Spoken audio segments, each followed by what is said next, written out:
The watch industry can be very volatile, where brands that were once on the top can fall and brands down on their luck can take a leap in the right direction.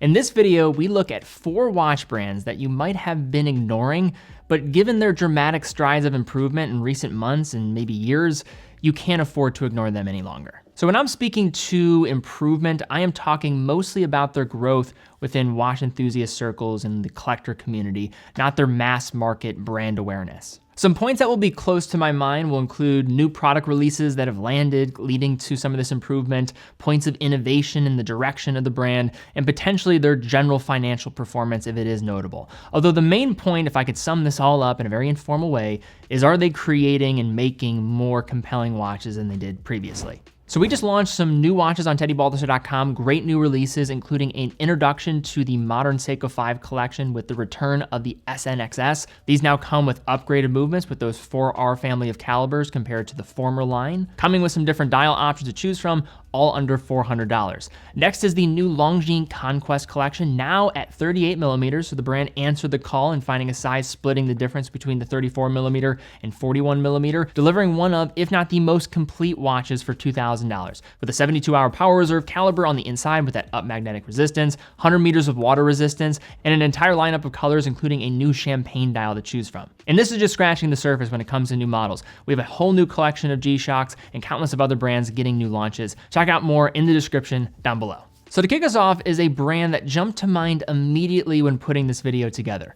Raymond Weil. For those not familiar, Raymond Weil is one of the rare instances in the industry where they are run independently of any larger group structure, being originally started in 1976 in the middle of arguably the bleakest time in the Swiss watch industry's history during the quartz crisis. Created by its namesake founder, Raymond Weil, the brand was developed on the principles of delivering classically designed and well-made Swiss timepieces for reasonable prices. Adding to the story is that this vision is driven forward under family ownership still to this day, with Elie Bernheim, the grandson of Raymond Weil, operating as the CEO, offering a refreshing change of pace from the heavily corporatized conglomerates that dominate the industry. Despite being a younger brand in terms of this industry, they made great strides in distribution in the 90s and 2000s, becoming one of the largest independent brands out of Switzerland. However, this growth led to watches being created that appealed to mass market appeal that would line the case of department stores across the world.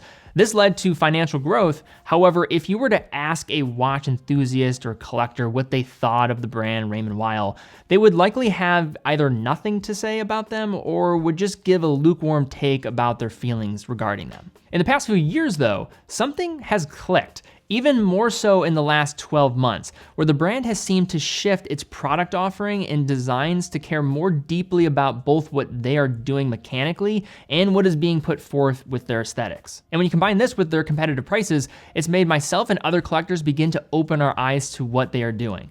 As mentioned, the last 12 months have been the most tremendous strides for the brand with the release of the Millesine collection. These classic-looking sector dials have managed to carve out a lane in that $1,500 to $2,000 price category. These have also captured the attention of legacy tastemakers in the industry, winning a category in 2023's GPHG Awards, the Oscars of watchmaking, specifically winning the challenge category, referring to the top voted on watch under $2,000 among its several hundred members for their Millesine small seconds. At Watches and Wonders this year, they also expanded the collection with new dial options and even a moon phase, being one of my favorite attainable pieces from the show, and is greatly contrasting from that show that is mostly known for its over-the-top opulence. In the past few years, they have also been making additional statements with their Maestro collection of moon phase watches, which are among the most affordable Swiss-made takes on the complication out there. Mechanically speaking, they also demonstrated an increased awareness of how to differentiate with their freelancer skeleton. What made this watch stand out to me was it opposed the concept of many more attainable skeleton watches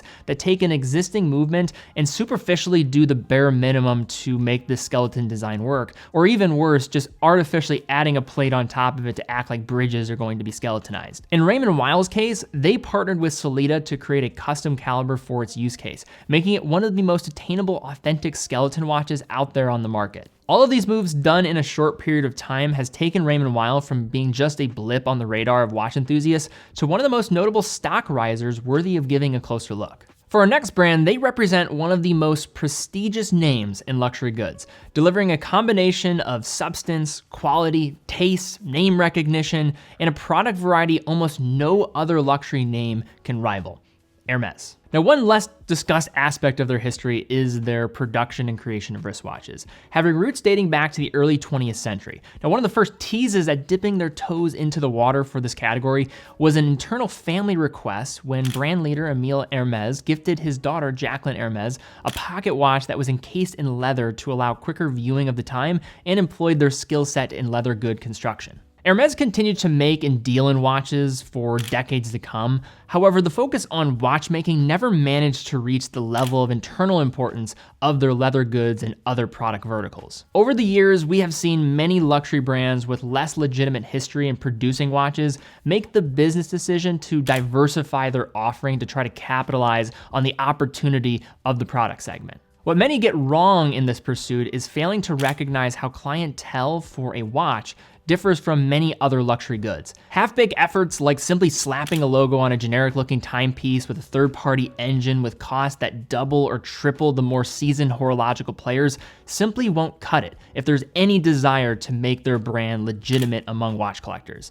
This general feeling undoubtedly positioned a hurdle in front of Hermes to overcome to show that they are not just like another outsider that is trying their hand in making a luxury watch. As many fashion luxury houses have made recent moves to play catch up, Hermes brilliantly began laying the foundation for their current success decades ago. The shift began in 2006 when Hermes made a massive move that didn't quake the industry immediately, though in hindsight shows its significance when they acquired a 25% ownership stake in Swiss movement manufacturer Vaucher, a company owned and operated by the Sandoz family, the same family behind the esteemed high-end watchmaker Parmigiani Fleurier. Vaucher has quickly become one of the most trusted names in luxury watchmaking for its calibers, producing a variety of complications and beautiful execution of micro-rotor movements. This move showcased an early understanding of what it takes to be successful in luxury watches, knowing movement capacity and creativity would enable creativity in holistic design. This approach was furthered in 2012 and 2013 when Hermes acquired both a dial and case factory in Switzerland, in turn completing its 360 coverage of industry know-how. This led to several designs that began to turn heads in the coming years. Perhaps the most notable is their H08 series, a sports watch design that is distinctive with its case, typeface, and Vaucher-based caliber, the H1837, all while starting at retail prices at just over $5,000, going up from there depending on case material or complication, such as their mono-pusher chronograph released in 2023. The other key pillar is their Slim Day Hermes line, which showcases a simple time-only dress piece that goes from conventional layouts to skeleton designs and even high complication perpetuals while upholding a novel visual identity. At Watches and Wonders 2024, they unveiled their most recent development with their Cut line, again illustrating a grasp of design, creating a watch that doesn't look like anything else. With releases like these, they have had one of the largest increases in market share in Swiss watchmaking in the past 5 years. In the Morgan Stanley and Lux Consult report for 2024 that analyzes the Swiss watch market, Hermes now sits in at the 16th position in total turnover for the Swiss watch industry, a position that puts them above brands like Tudor, Panerai, Blancpain, Bulgari, and just behind the likes of Tag Heuer, establishing them as a key brand to take notice of in the years to come. Given the many brands that make up the luxury conglomerate Richemont, breaking out from the busy crowd of phenomenal names can be difficult. Among those names is Baume & Mercier, a luxury brand that sits at the entry point for the group when it comes to attainability. Baume & Mercier has undergone peaks and valleys in its long, nearly 200-year existence, with eras of great triumph and dips in popularity due to some spray and pray strategies regarding products where the intended target market seemed to be anyone's guess. However, as you look closer at the details of the brand's backstory, you realize that they have been greatly underestimated. For one, the brand is the 6th oldest Swiss watchmaker currently in operation, dating all the way back to 1830. Further, the era of the 1970s was a period that has come to be known for this evolution of integrated steel sports design, being officially kicked off in 1972 with the Royal Oak. What is less discussed is how Baume & Mercier entered the conversation shortly thereafter with their own creation of the genre with the Riviera in 1973, predating the likes of other legends such as the GP Laureato and Genta creations such as IWC's Ingenieur SL Jumbo and the Patek Philippe Nautilus. Now, as mentioned, Baume & Mercier has had a less than straightforward path in product design despite always delivering value-driven timepieces. It was not until recently when this approach intersected with products that showcased their capability and history. If I had to pinpoint where things started to change, I would look back to 2018 with the production of the Baumatic caliber. This was a caliber that was produced in collaboration with Val Fleurier, Richemont's manufacturing arm for movements utilized by various brands in the group. The Baumatic caliber was groundbreaking and separated from the competition in the $3,000 to $5,000 price range, delivering a class-leading 5-day power reserve, 120 hours, up magnetic resistance, a machine finish movement, nevertheless attractive one, and a COSC certification to go along with it. This laid the framework for collections like their Clifton series to become one of the most complete dress watches for the money on the market, as well as the eventual return of the Riviera in 2021, which later introduced a pairing with a Baumatic caliber, a 39mm case size, all coming together to create a leading proposition that was one of the most compelling the brand has had in years. So our next brand is the most well-known among the watch collecting public of any on the list. They are consistently a top 10 to 15 watch brand in sales every single year, and I would argue they are probably among the top 5 most recognizable horological names in the United States. That said, Tag Heuer has become rather polarizing in the last few decades. The brand can be defined by several eras, dating back to 1860 in Switzerland, being an early innovator in the arena of chronographs and especially dashboard instruments for motorsports. Heuer's legend substantially grew in the mid-20th century under the leadership of Jack Heuer, the great-grandson of the company's founder who was at the helm during the releases of legendary chronographs such as the Octavia in 1962 and the Carrera in 1963, while also cementing itself into history with its collaborative efforts in bringing forth one of the world's first automatic chronographs in 1969, a year in which the square icon Monaco was born. Vintage Heuer collectors are some of the most passionate and knowledgeable in watchmaking. So when the brand fell on hard times amidst the quartz crisis, the merger with Technique des Avant-Garde led to decades to follow of substantial business growth at the cost of alienating some of their most loyal followers. The 80s and 90s saw aggressive distribution expansion off the backs of models like their 1000 and 2000 series dive watches, precursors to what was going to later become the Aqua Racer family, and perhaps most notably, their Formula One family.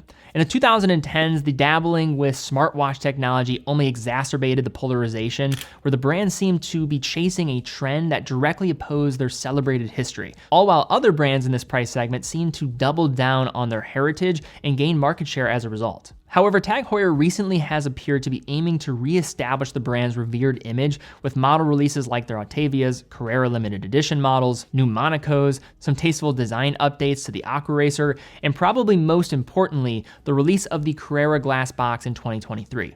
This watch nailed it along many lines while tastefully positioning both outward design and movement technology informed by former Heuer's past characteristics in a modern package. I would argue this is one of the most important releases from the brand in the past decade, and maybe even beyond that, and has quickly expanded to have a standard production skipper calling home within the collection. And most recently in 2024, we saw a new Panda dial configuration within the glass box family. Some of this growth is also going to have a general connection to leadership at the top, as there's certainly a desire from LVMH to make their watchmaking more legitimate. So no doubt about it, the brand has been given more of a green light to try new things. Now, Tag Heuer still has their fair share of misses. I think some people might reference the recent Formula Ones and their price and positioning, but there's no question that I think they are moving in a general direction with some of their launches and regaining approval from the critical vintage Heuer proponents and general watch enthusiast public. But all right, guys, that's my video here today looking at 4 brands that have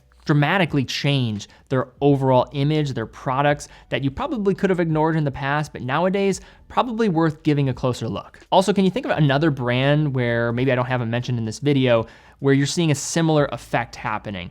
Maybe neglected in the past, but nowadays doing a lot of different things and probably should be appreciated more. Leave a comment down below. Also, if you enjoyed the video, please give it a thumbs up, subscribe, hit the bell icon. Really do appreciate that as well. Also, check out TeddyBaldassarre.com, full authorized dealer of 30 brands, quick and fast fulfillment, dedicated customer support, and a full factory warranty for all the products that we offer. Also, if you are in the market for a watch, we would love to have your business. We know you can buy a watch in a lot of different places nowadays, but it allows us to keep doing what we're doing here, and we love what we do. But guys, thank you again so much for watching. Be well, and I will see you all very soon.